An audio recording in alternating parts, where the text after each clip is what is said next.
Hello everyone, how are you doing? This is MD Tech here with another quick tutorial. In today's tutorial, I'm going to show you guys how to view your TikTok search history.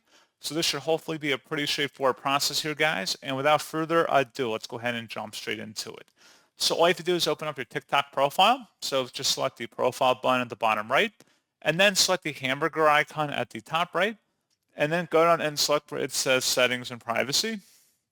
Underneath content and display, select activity center, and then there should be a search history section right here. Go ahead and left click on that. So this should show you all of your search history. And then if you just scroll down the list, you should be able to see all of your search history. If you wanted to delete your search history, you can select the select button at the top and then select where it says select all search history and then the delete option, and that would delete all of your search history. So pretty straightforward process, guys. And as always, thank you for watching. I do hope I was able to help you out, and I do look forward to catching you all in the next tutorial.